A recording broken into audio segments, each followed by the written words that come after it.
I think that's the first time, that, to my knowledge, I've ever been compared to William Tecumseh Clinton. And hopefully, hopefully I don't compare him to him in every way that might be relevant. So tell us about why it is you do that, why it is when you're in a group environment, you're able to be both so social but also so effective in how you interact with a broad group of people. You know, a friend of mine told me, because I am kind of off the scale as an extrovert, so I get energy from interacting with people. And a friend told me, watching me work my way through a room about people who like policy and there's stuff to talk about, it's like watching one of those giant sharks that just have to keep swimming because they're getting the krill through their, into their system. They're eating as they swim. I guess that's kind of a morbid, but maybe not a very good metaphor. We'll skip that one. I do get energy from it. Yeah, and I know you touch a lot of people when you're doing that, and that alone makes a difference. So talk about the collaboration. Well, before we get there, talk about the importance of economic growth, economic viability, kind of a prosperous economy, one where the public sector works with the private sector with the aspiration and spirit to develop a successful economic environment. Why is that important? I just believe this, and when Dan was being very gracious and describing the downturn in the oil and gas industry back in the 1980s, but my company got sold, I got laid off, and every other company was laying people off. So I was out of work for over 2 years before we finally ended up opening this brew pub. And it is when you've been out of work for that long, even after 6 months, I'm sure many people here have at 6 or 8 months, you see a different person in the mirror.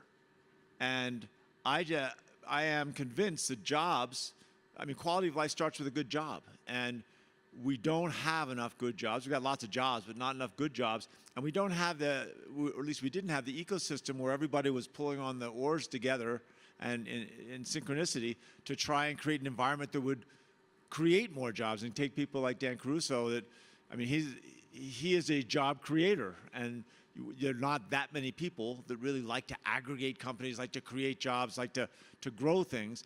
And I think part of government's role, nothing stays the same. So we're either growing or we're shrinking.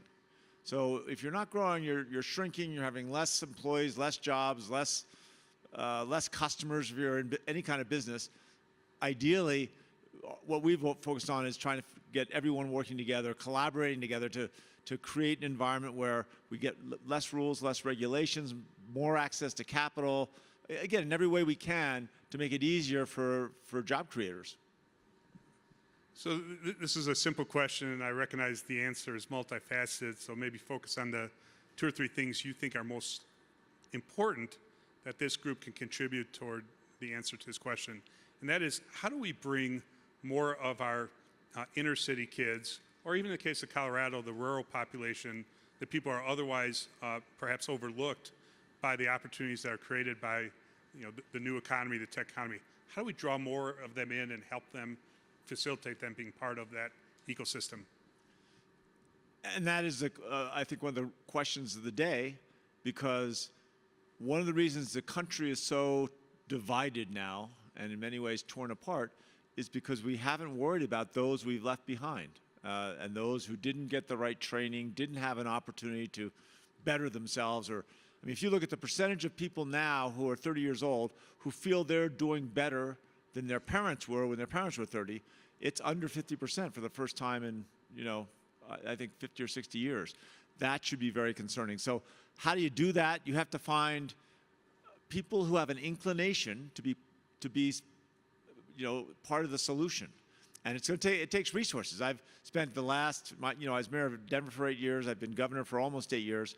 And I spent a lot of that time saying we all get a benefit by making sure that we don't leave people behind. And urban people, doesn't cost that much money to set up systems where you can have more access to capital. Dan and some others have been helping, kind of beginning to create an ecosystem. Again, entrepreneurs in the rural areas aren't going to meet once a week or once every 2 weeks, like maybe they will along the Front Range, but they will meet once a month, It was a word collaboration between month and lunch. Once a munch. Anyway, those kinds of investments, I think, pay rich dividends. And the same thing with the urban areas.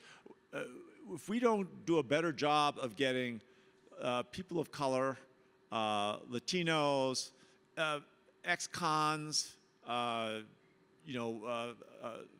veterans of our military, all these populations that we have not been getting top-notch training into, it will make us, it not only weakens us, but it will make us, in some ways, cripple us as a society.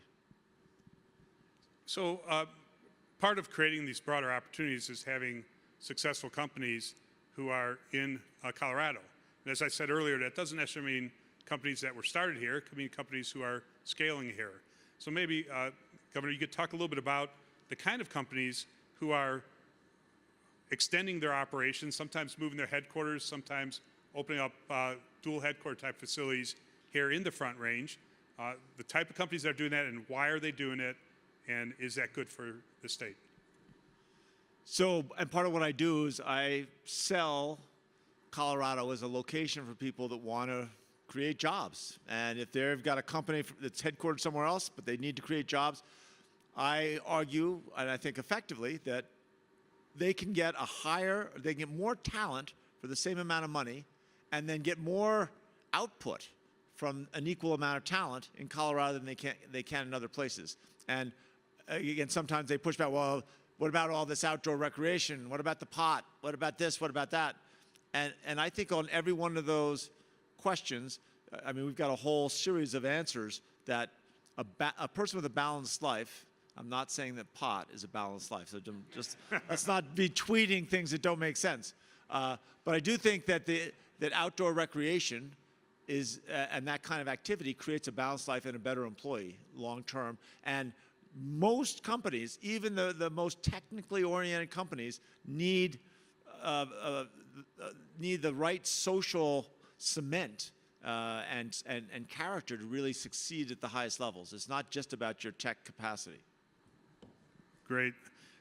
So to close off this event, we have someone coming up who will give the closing remarks. The person actually is the next president of the United States, Governor Hickenlooper. Give your closing remarks.